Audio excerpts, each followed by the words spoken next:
50 curiosidades de FNAF 2, la película. Número 1. Five Nights at Freddy's regresó a las salas de cine generando de nuevo un gran revuelo. E incluso vimos a algunos fans intentando llevarse la publicidad de los cines otra vez. Y es que esta secuela llega puliendo muchos de esos detalles que fallaron antes y enfocándose en lo que realmente nos importa. Además de venir cargada con una cantidad de datos que aclaran dudas que hemos tenido durante años. Por lo que hoy toca recapitular los más curiosos. Número 2. Una de las críticas más fuertes hacia la primera entrega fue que Mike, nuestro guardia, pasaba más tiempo durmiendo que vigilando. La secuela responde a esto directamente en una escena clave donde Mike y Vanessa discuten sobre sus pesadillas. Y de una forma casi cómica, Mike admite que tal vez durmió demasiado, pero aprovechan el momento para justificarlo narrativamente. Esas siestas fueron la única herramienta que Mike tuvo para resolver el misterio de Garrett. Así, la película defiende esta decisión, recordándonos que establecer el profundo dolor emocional por su hermano perdido era la prioridad para que la historia tuviera sentido. Número 2.5. Y justo el mismo día que salió la película de FNAF 2, coincidió con el estreno del titánico, increíble y brutal Five Nights at Juan, o 5 noches con Juan, que podrá no tener un estudio profesional detrás, pero te vas a reír un montón con el arte a la par de pegarte varios sustos. Y para mejor, un personaje tiene la voz del genio de Wii, saludos para él. Así que si les interesa ver la increíble historia de Juan, nuevos animatrónicos y por qué no debería abrirse una pizzería en Latinoamérica, el link para descargar el juego gratis lo tienen fijado en la descripción y los comentarios. Además, su creador me confirma por interno que cada 100 descargas le meterá más cosas al juego o hasta saque Juan 2. Número 3. Charlotte es sin duda una de las piezas más intrigantes de todo el lore de FNAF, clave en los minijuegos de la segunda entrega y fundamental en la trilogía de novelas. Aquí se nos presenta bajo el diminutivo de Charlie. Una adaptación pequeña pero significativa. Sin embargo, lo que realmente impacta es su trágica historia en la pantalla, pues vemos a una piba obsesionada con Puppet, prefiriendo esperar aislada y que inicie su show en lugar de jugar con los demás. Pero fue precisamente ese aislamiento lo que le permitió ser la única testigo de los crímenes del Yellow Rabbit. La tragedia se cierra con un golpe de realidad, pues a pesar de pedir ayuda a los adultos responsables,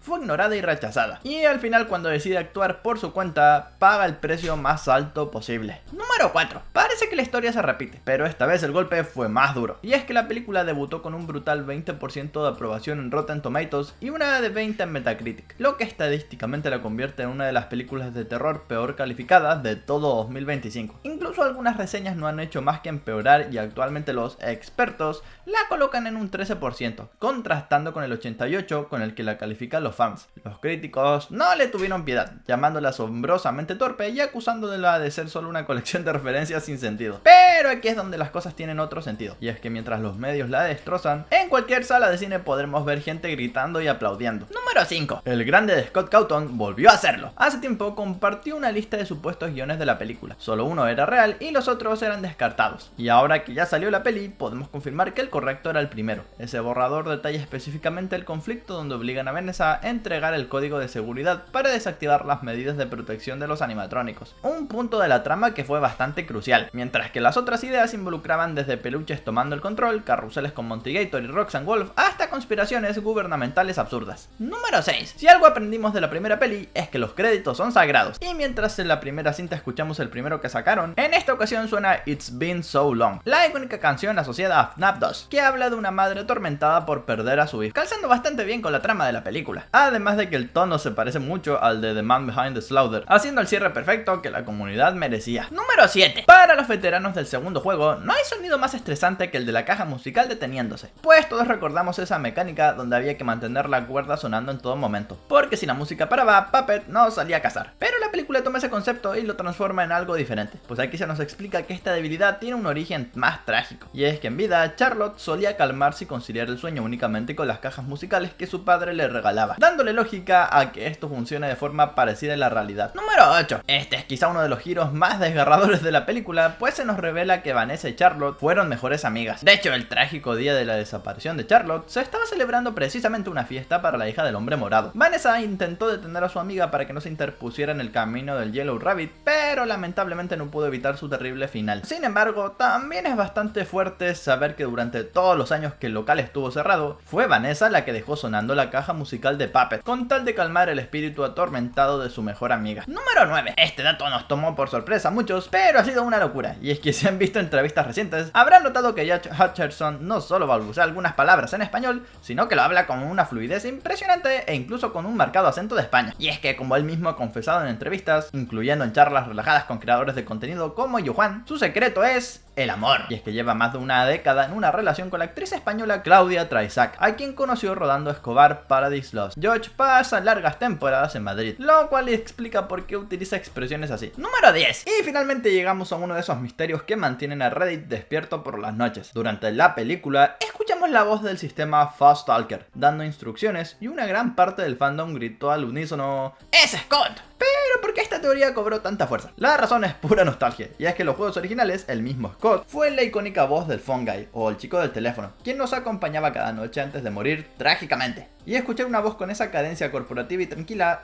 hizo pensar a muchos que el creador finalmente había hecho su cameo vocal tan esperado. Sin embargo, lo más probable es que solo se trate de un efecto de voz sintetizado o un actor de doblaje profesional emulando ese estilo lofi de los 80. Aunque conociendo a Scott, lo más probable es que deje la duda en el aire sin confirmar ni desmentir nada. Número 11. En la película El taller de William Afton aparece de forma muy fugaz, apenas como un destello dentro de una pesadilla de Vanessa, dejando datos muy importantes a la vista, desde piezas de animatrónicos, planos y hasta equipo quirúrgico. Pero gracias a un recorrido exclusivo del youtuber Dauko por los sets, sabemos que este lugar esconde mucho más de lo que vimos en el cine. El set está diseñado como un ático claustrofóbico repleto de planos de Freddy Fazbear y paredes cubiertas de notas obsesivas sobre los diseños de Toy Bonnie y Toy Chica. Sin embargo, lo más revelador no son los robots, sino las herramientas. Y es que el lugar está lleno de rollos de tela idéntica a la piel de los animatrónicos, hilos y una vieja máquina de coser. Este detalle es crucial, pues aunque la película nos presenta a Afton como un brillante inventor, los fans de los juegos saben que el verdadero genio de la robótica siempre fue Henry Emily, mientras que William se enfocaba en los trajes y la gestión. Y la presencia tan marcada de herramientas de costura en su taller privado podría ser la confirmación de que en este universo cinematográfico, Afton también simplemente construía las carcasas y se robó bastante del crédito de la ingeniería de su socio. Número 12. Admitámoslo. No existe personaje en la franquicia que haya generado más dolores de cabeza y odio que Balloon Boy. En los juegos, su mecánica de inhabilitar las luces y reírse en nuestra cara lo convirtió en el enemigo público número 1. Y la película de forma brillante juega con esa reputación de molestia constante. Y es que vemos como su risa sigue desconcertando y como este pequeño animatrónico es bastante implacable, persiguiendo a Mike incluso en secuencias bajo el agua. Pero un momento cumbre ocurre en la oficina, cuando aparece junto al escritorio provocando un sonido agudo insoportable para lastimar los oídos del prota. Mike reacciona no con miedo, sino con furia pura. Sin dudarlo, se levanta y le arranca la cabeza con sus propias manos, haciendo lo que a muchos nos habría gustado hacer en los juegos durante todos estos años. Número 13. Y aquí se viene uno de los momentos más interesantes para los hace teorías, o sea nosotros, que aparecen en la película. Y es que durante la pesadilla del pasado de Vanessa, la vemos esconderse aterrorizada en el taller de su padre, hasta que se topa cara a cara con Circus Baby, quien le regresa la mirada mientras ella se aleja, terminando con Afton tomándola del brazo, recordando que ella siempre será suya. Para el espectador casual fue solo un cameo aterrador, pero para los fans esto confirma que el incidente de Sister Location es canon en este universo. Y es que Circus Baby fue diseñada para matar, y en los juegos acabó con la vida de Elizabeth Afton, la hija de William. Aquí es donde la teoría se pone oscura, y es que muchos fans están empezando a conectar los puntos con la trilogía de novelas. ¿Y si la Vanessa que conocemos no es humana? Pues la teoría sugiere que la verdadera hija de Afton murió hace años a manos de este animatrónico, y que la Vanessa actual es una réplica robótica construida por un padre en duelo y locura, similar a la Charlie de los libros. Ese encuentro en el sueño no sería una fantasía, sino un recuerdo reprimido de su propia muerte. Número 14. Siguiendo con los guiños a Sister Location, parece que la película no se cansa de darnos pistas. Y es que cuando Henry le entrega a Mike la nueva caja musical para Charlie, nos explica con nostalgia por qué es vital para mantenerla tranquila. Pero el verdadero detalle curioso ocurre cuando Mike finalmente la abre en un intento desesperado por detener a Puppet. De la pequeña caja no emerge una figura genérica, sino una bailarina de ballet con una apariencia muy específica. Peinado recogido, postura elegante y ojos cerrados. El parecido con Valora, la animatrónica bailarina de Sister Location, es totalmente innegable, teniendo en cuenta que Valora suele representar la figura materna en el lore de los Afton. Que esta figura sea la elegida para calmar a los pibes no parece ser tanto una coincidencia de diseño, sino más bien otra parte del rompecabezas de lore que están armando con estas películas. Número 15. Con la aparición de Circus Baby y la bailarina en la caja musical, ya la pregunta no es si veremos Sister Location, sino cuándo. Ya que entramos en un terreno complicado, y es que sabemos que Scott Cawthon declaró hace años que su plan original era una trilogía basada estrictamente en los 3 primeros juegos. Sin embargo, las pistas son demasiado agresivas como para ignorarlas, lo cual nos lleva a la teoría más fuerte del momento. Es muy probable que la tercera película no sea una adaptación pura de FNAF 3, sino una fusión. Cronológicamente el tercer juego ocurre 30 años en el futuro, lo cual sería una pesadilla logística para el elenco humano. Así que en vez de eso podrían unir la narrativa de Springtrap, que es de FNAF 3, con el terror de Sister Location.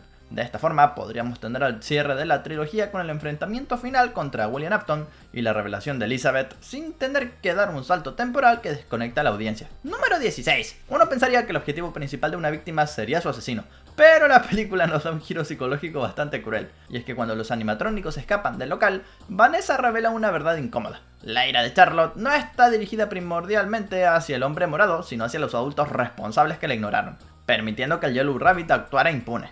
Lo cual nos recuerda un poco a la primera peli, pues recordemos que los Trónicos originales también fueron manipulados a través de dibujos para confiar ciegamente en William Afton hasta que Abby les reveló la verdad. Número 17. Durante años, los foros se llenaron de debates sobre quién ganaría en una pelea, la tecnología avanzada de los toys o la brutalidad de los que acabaron poseídos por almas de niños. Y la película no solo nos responde a esto, sino que nos regala el clímax que siempre soñamos con ver, con una batalla dejando en claro que los toys, a pesar de sus avances, no tienen voluntad propia, y son simples cascarones dirigidos por Puppet mediante una señal inalámbrica. En cambio, los Trónicos poseídos demuestran ser infinitamente superiores porque su fuerza no viene de un sistema operativo, sino de la rabia genuina de las almas. Y al final vemos como el espíritu real siempre aplastará a la simple marioneta, literalmente, a control remoto. Número 18. Luego de la batalla, cuando los animatrónicos poseídos logran salvarlos de los toys, ocurre un momento crítico. Sus baterías agotan y los cuerpos mecánicos se comienzan a apagar. Es aquí cuando el alma de Golden Freddy se manifiesta ante Abby para una despedida algo agridulce, explicándole que por fin dejarán esos cuerpos para irse a descansar al cielo. Pero antes de partir lanza una advertencia, revelando que ellos eran la única fuerza que contenía la maldad del lugar, y ahora que no estarán, ya no habrá nada que detenga al hombre morado. Dejando en claro que William regresará y sin ellos para detenerlo, volverá mucho más fuerte e imparable que antes. Número 19. Si eres de los que se levantan en cuanto aparecen los créditos, pues mal hecho. Y es que cerca del final, inicia una grabación de audio con una frase muy peculiar: dejando espacio muerto. 3, 2, 1. Un detalle que no es casualidad, y es que en el mundo del audio analógico antiguo, dejar espacio muerto era el protocolo estándar para evitar que el inicio de la cinta se cortara. Esto confirma visual y sonoramente lo que el personaje mismo admite: está utilizando equipo obsoleto para rastrear a los animatrónicos. Pero para los fans del lore, esto es una confirmación bastante interesante, ya que nos lleva directamente a FNAF 6 Pizzeria Simulator, donde a Henry se le conoce como el Cassette Man, un hombre que se comunica exclusivamente a través de cintas de audio para guiar al jugador. En este mensaje, Henry confiesa con arrepentimiento haber sido socio de William Afton y advierte a Mike que debe escapar lo antes posible, porque Marionette va por él. La grabación se corta violentamente, dejándonos con la duda de si Henry sigue con vida y confirmando que el verdadero arquitecto de la historia ha entrado al juego. Número 20. Y aunque la comunidad hispana no ha tenido la suerte de hacer cameos en el film original, como grandes creadores de contenido anglosajones sí, afortunadamente el doblaje permitió que creadores pudieran hacer un cameo como Ari Gameplays, quien le da la voz a la chica fanática de Foxy durante el Fast Fest. Y Tranca Palanca, que no es una Star Talent que quita trabajo a profesionales, pues su debut oficial en la pantalla grande fue en 2022 interpretando a Kala, en la película animada Águila y Jaguar, los guerreros legendarios. Y mientras el anuncio de los influencers en doblaje suele causar polémica, sus diálogos fueron tan breves y puntuales que la mayoría lo tomó como un easter egg simpático. Número 21. Al ver a los animatrónicos Withered, muchos asumieron que eran los mismos de la cinta anterior, pero rotos. La teoría más popular de los juegos aseguraba que los Withered eran las versiones degradadas de los Trónicos que vemos en el primer juego. Sin embargo, hay un detalle clave que desmiente esto. La película establece explícitamente que estos modelos viejos están almacenados para ser utilizados como piezas de repuesto, sin olvidar que los animatrónicos poseídos reaparecen al final en el mismo estado en el que los vimos la última vez. Esto ha dado pie a una reestructuración cronológica respecto a los juegos. Recordemos que los planos vistos en el taller de William Afton, algunos estaban etiquetados como versión 3.0. Y al ver que estos Withered tienen diseños estructuralmente distintos, la comunidad teoriza que estamos ante la versión 1.0 o prototipos anteriores, mientras que los toys serían la versión 2.0. Aunque la película no confirma el número de versiones, sí deja claro que son generaciones tecnológicas diferentes conviviendo en un mismo espacio. Número 22. Jim Henson's Creature Shop regresó para esta secuela cumpliendo la promesa de la directora Emma Tammy de traernos diseños aún más intrincados y terroríficos que la primera película. Pero si hubo un reto técnico que destacó sobre los demás, ese fue Mangle. Y es que a diferencia de Freddy o Bonnie, que son trajes voluminosos donde se pueden esconder mecanismos o incluso actores, Mangle es bastante caótica, ya que se trata de un endoesqueleto retorcido con múltiples extremidades y cabezas. Por lo mismo, dentro del film solo vimos una escena con su cuerpo completo, que es cuando ataca el auto de Vanessa. Y es que darle vida a esta maraña no fue tarea pantalla de una sola persona, y se requirió una coreografía perfecta de múltiples titiriteros operando en sincronía, algunos controlando la cabeza principal, otros las extremidades y el cableado, para lograr que se moviera como una araña mecánica acechando por el techo. Número 23. Para esta secuela, Blumhouse decidió abrir un poco más la cartera, y se ha confirmado oficialmente que el presupuesto ascendió a $36 millones. Un aumento considerable respecto a la primera entrega, que se traduce directamente en la pantalla. Mejores escenarios, más locaciones y animatrónicos más complejos. Pero hay que admitir la ironía del asunto, y es que básicamente invirtieron esa fortuna y meses de trabajo en diseñar a los espectaculares y brillantes modelos Toy, para que al final de la película los animatrónicos originales los destruyeran. Número 24. Si pensabas que el caos de la ciudad era casualidad, pues no. Y es que la película revela que Michael Afton fue quien estuvo detrás de todo, orquestando eventos específicos para asegurar el regreso de Charlotte, separando así al personaje de Mike Schmidt del Michael Afton que pensamos que eran los mismos en el lore del juego. Y es que Michael guió un equipo de cazadores paranormales a la pizzería original de Freddy, sabiendo que alguno de ellos detendría la cajita musical y sería poseído por Puppet. Y lo peor viene cuando al final de la película revela su identidad como el hermano biológico de Vanessa y confiesa ser el organizador del Fast Fest, y en un intento desesperado por reclutarla le pide que continúe con los pasos de la familia Afton, pero Vanessa evidentemente la rechaza y dice que su verdadera familia ahora son Mike y Abby. Número 25. Si sentiste que el maestro de electrónica de Abby te caía mal desde el primer segundo, pues eres una persona normal, y es que está interpretado por el legendario Wayne Knight, cumpliendo un rol curiosamente similar al de su icónico personaje Dennis Nedry en Jurassic Park, quien también actúa como un tonto, y en esta película rompe el proyecto de Abby y la expulsa del concurso por su odio irracional a los animatrónicos, lo cual es bastante irónico porque al final él tiene la culpa de que justamente se liberen del local cuando Abby quiere llevar a Toy Chica al evento, quien al final termina acabando con él. Número 26. En la lista de doblaje oficial, el legendario Fede Lobo aparece acreditado como la voz de Robert, un personaje interpretado por el actor Jaquan Monroe Henderson, y la razón por la que quizás no recuerdas haberlo visto o escuchado es porque su participación fue bastante breve, y es que el mismísimo Fede Lobo, bastante consciente de la polémica que suelen generar los Star Talents, publicó un mensaje en sus redes que decía: les juro que ni me van a notar, y lo cumplió, pues literal aparece en la escena post créditos y apenas tiene unas líneas. Número 27. Hacia el final de la cinta vemos como unos saqueadores entran al local de la primera peli para robar lo que queda, justo antes de su inminente demolición. Y lo curioso es que en el lore de los juegos, especialmente en Security Breach, la compañía tiene la terrible costumbre de construir sus nuevos y brillantes locales literalmente encima de las ruinas de los anteriores. Así que tal vez esa demolición no sea un final, sino el comienzo de otra pizzería. No se sorprendan si en el futuro vemos el local de FNAF 6 construido justamente sobre el local de la primera peli. Número 28. Tras la batalla final, cuando los trónicos poseídos agotan su energía y se apagan, ocurre algo re loco, y es que el alma de Golden Freddy se manifiesta para despedirse, y aunque para Abby esto es normal,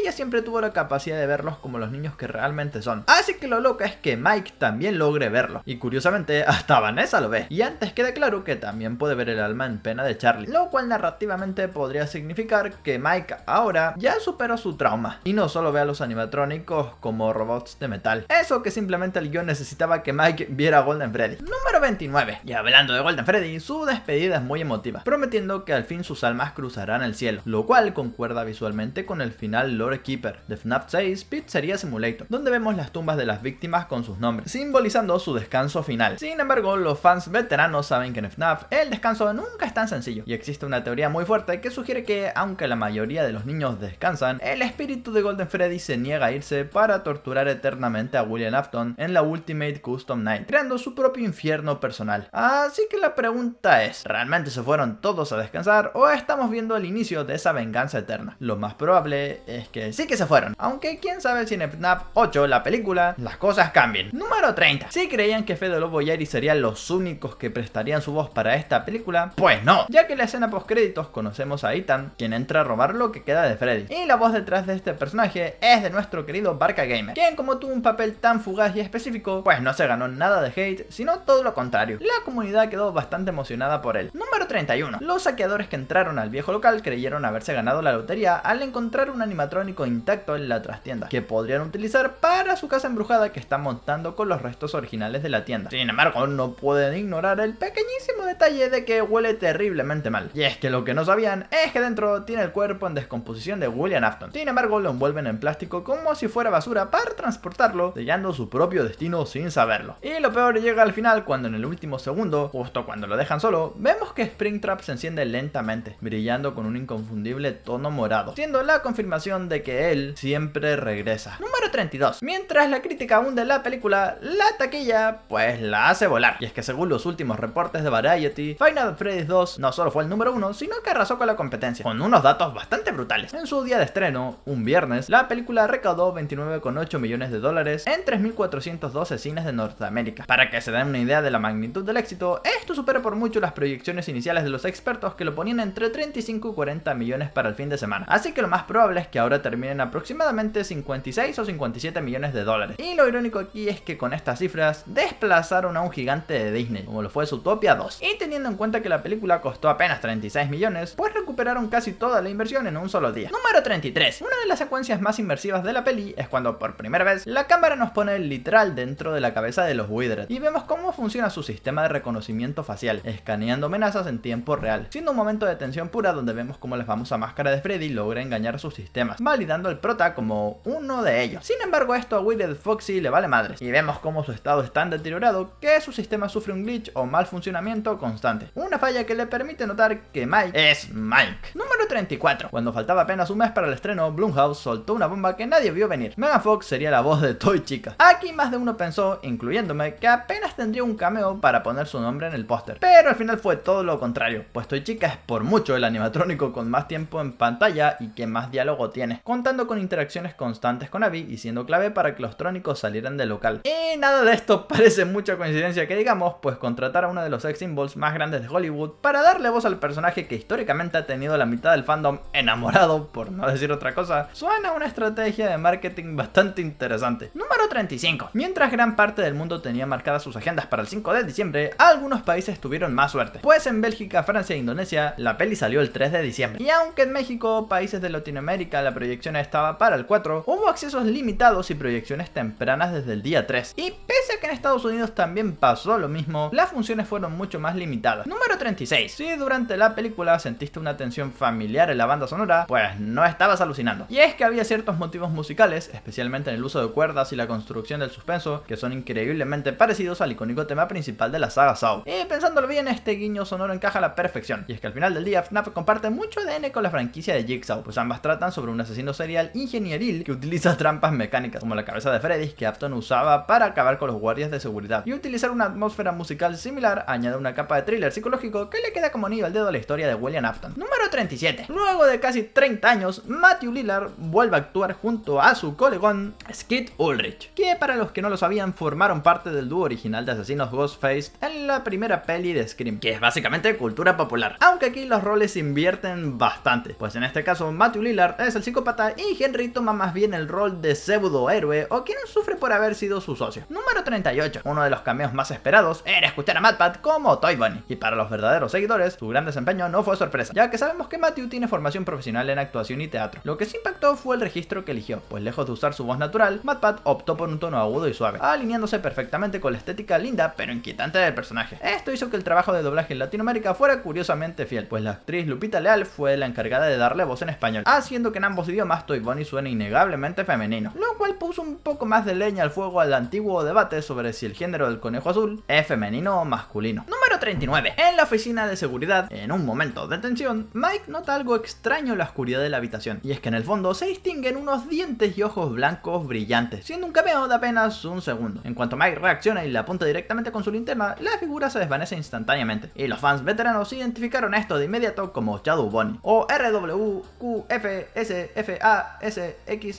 creo. La escena es genial porque replica la mecánica exactamente tal como ocurría en FNAF 2, pues si vemos a este personaje debíamos actuar rápido o desaparecería, confirmando así que los Shadows también existen en este universo. Número 40. Si la primera peli te impresionó el trabajo de Jim Henson's Creature Shop, prepárate, porque lo que hicieron aquí juega en otra liga. La misma directora Emma Tammy confirmó que para esta secuela no solo volvieron, sino que tuvieron que fabricar más del triple de animatrónicos que la anterior, ya no siendo solo los 4 clásicos y sus repuestos, pues aquí se construyó un ejército completo que incluye a los nuevos Toys, los destrozados Withered y hasta otros más inesperados como Circus Baby, con un presupuesto que permitió desafiar las leyes de la gravedad y la ingeniería. Y lo mejor de todo es es que sin depender del CGI. Número 41. Si pensabas que sobrevivir 5 noches en la pizzería era difícil, es porque no intentaste conseguir una palomera en el estreno. Y es que cadenas como AMC, Regal y Cinemark lanzaron una colección que enloqueció a los fans, destacando diseños increíbles como el escenario iluminado con los animatrónicos originales y la joya de la corona, la cabeza de Toy Freddy con máscara removible. Sin embargo, la demanda fue tan brutal que la mayoría de los cines reportaron sold out incluso antes del día del estreno oficial de la peli, y varios revendedoras la comenzaron pues a revender al doble o triple de su precio original. Número 42. Si creían que mantener los secretos de la trama era difícil, intenten esconder un edificio entero. Y es que la producción regresó a Nueva Orleans para filmar esta secuela, convirtiendo Luisiana en el hogar indiscutible de los trónicos en la vida real. ¿Y por qué repetirían la ocasión? Pues la respuesta es bastante lógica: aprovechar la infraestructura que ya tenían y el equipo que ya conocía la franquicia. Sin embargo, esto trajo otro tipo de problemas: los drones. Y es que hay varios reportes de producción que confirmaron que esta vez la seguridad tuvo que lidiar con fans que volaban drones sobre el set para obtener fotos aéreas. De hecho, así fue como se filtró meses antes que la fachada de la pizzería luciría deteriorada y abandonada. Número 43. Para la primera entrega, Blumhouse aplicó una estrategia de riesgo cero. Estrenaron la cinta simultáneamente en cines y en la plataforma Peacock. De hecho, fue un secreto a voces que solo con el dinero de ese contrato de streaming ya habían recuperado toda la inversión de producción antes de vender una sola entrada. Pero para esta secuela eliminaron el estreno simultáneo y le dieron exclusividad total a las salas de cine. Una decisión que demuestra que tienen una confianza ciega en que el fandom responderá pues igual que como lo hizo con la primera. Número 44. Durante la primera peli, muchos fans se quedaron con las ganas de ver una referencia más directa al apodo de William Afton. Si bien la iluminación a veces le daba ese tono morado, nunca lo vimos vestir realmente con su color característico. Pero esta secuela nos da lo que pedíamos, y es que en los flashbacks de la memoria de Vanessa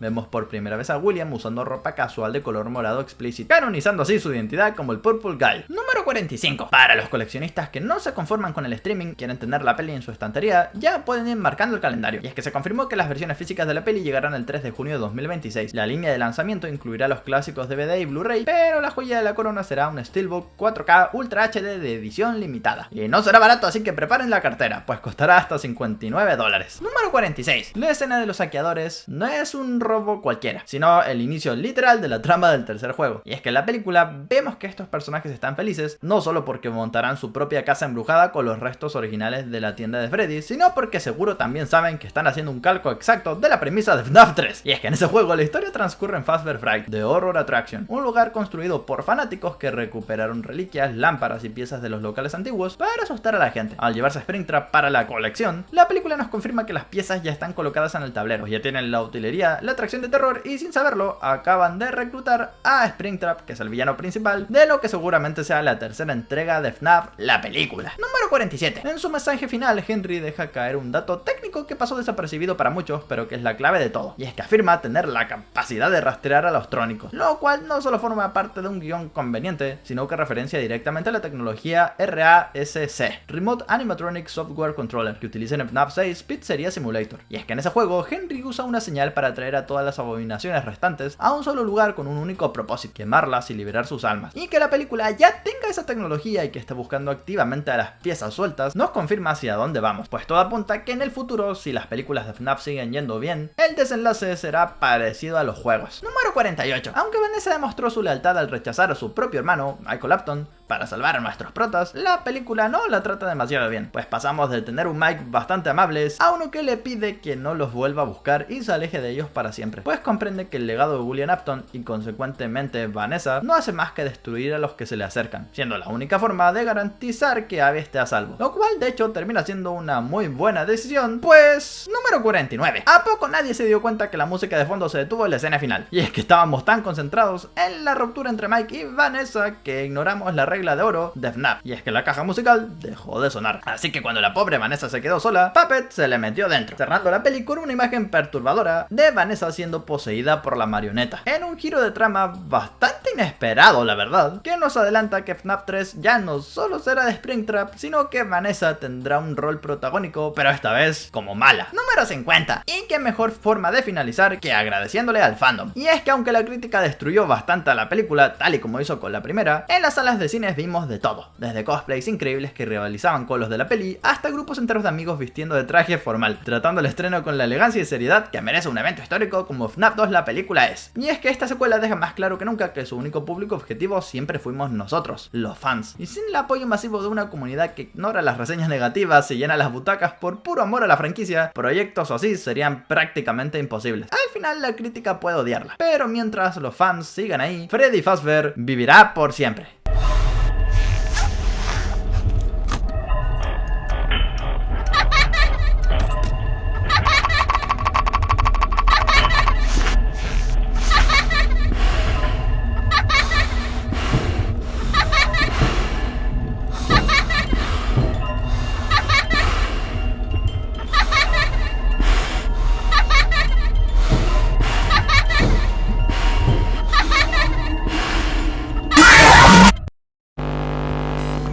¡Me piro vampiro!